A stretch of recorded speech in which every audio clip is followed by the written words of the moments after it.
ተሸክመ አርማብ ሰብዮን ቢያልፍልህ ይሻላል ያንዳንዴ ቀረመሽ ቤተሰቦችህንም አንተንም ለተለያዩ አደጋ በመፈጸምህ ህይወትን እስከማጣት ድረስ የሚደረግ ድርጊት ስላለ እባካችሁ ወንድምና እህቶቻችን ከተለያዩ ቦታዎችና ከተለያዩ ደላላዎች ርቃችሁ ህይወታችሁን ብትመሩ ይሻላል ይሄው እንደምታዩት በሰመራ ከተማ አደባባይ ላይ መቶ ምናምን ተሳዳጆች ተሸክሞ በሚጓዘው ተሳቢ ላይ በተለያዩ ምክንያት የደረሰው አደጋ የ30 ምናምን ወጣቶች ህይወት ስለጠፋ በዚህ ተምራችሁ ራሳችሁን እንድታስታውሱ እንመኛለን።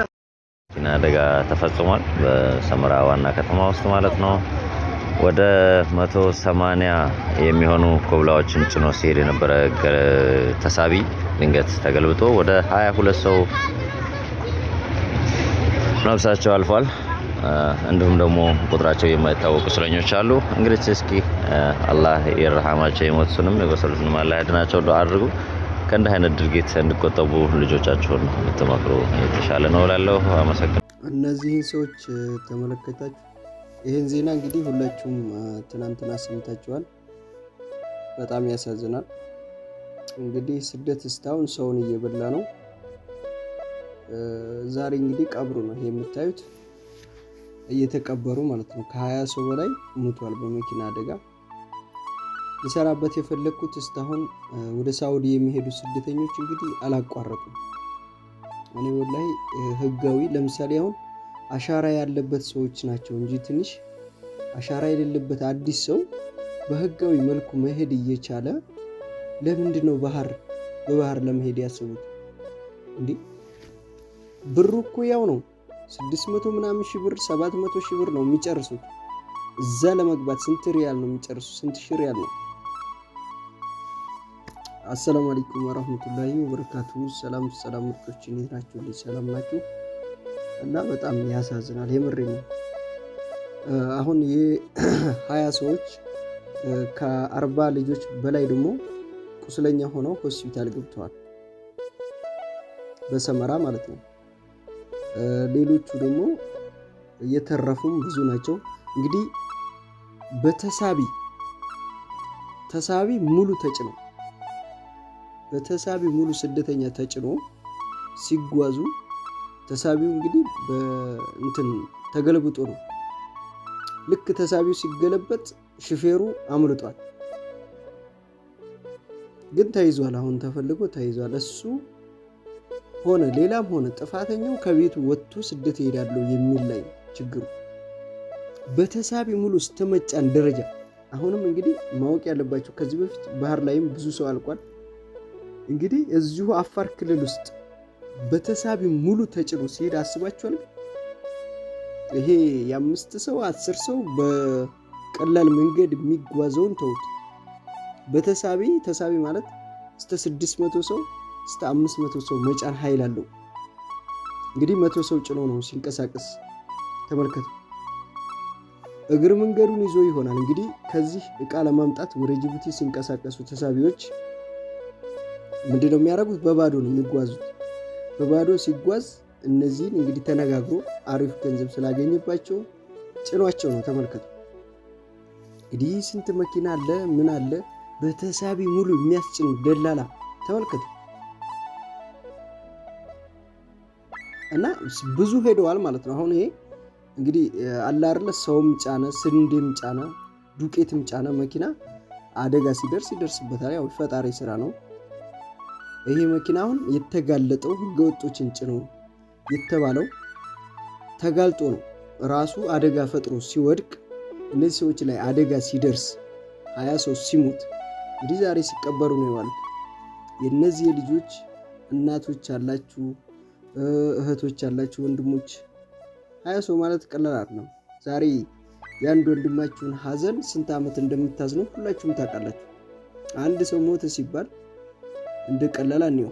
ለሰው ልጅ ከባድ ነው፣ ለቤተሰቡ ከባድ ነው። እኛ እንደዚህ ከቤት ወጥተን እዛ ሄደን ምን ስንል እናታችን ስንት እየሻቀለች ስንት እያዘነች ነበር። አሁን የነዚህ ልጆች የ20 እናቶች 20 ልጆች የሞቱት የነዚህ እናቶች ሀዘኑ ይወጣላቸዋል። ብቻ በጣም በጣም ከባድ ነው። እኔ ብሩ አንድ አይነት ከሆነ ህጋዊ እንዳው ጠለብ ምናምን ይቀንሳል። 600 ምናምን ሺህ ብር የሚጨርሰው ፍሪ ቃማ ነው ሳኡዲ ማለት ነው። እስከ 620 ሺህ ብር የሚጨርሰው ፍሪ ቃማ ነው። እስከ 700 የሚጨርሰው ትገዛላችሁ እንትናችሁን ከዛ እስከ 15000 ሪያል ሆኗል።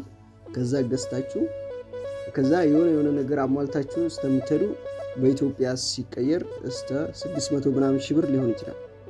በህገ ወጥ መልኩም ብሩ ያው ዛሬ ጅቡቲ ራሱ ለመድረስ ቢያንስ በቀላሉ 100 ሺህ ብር ይጨርሳሉ።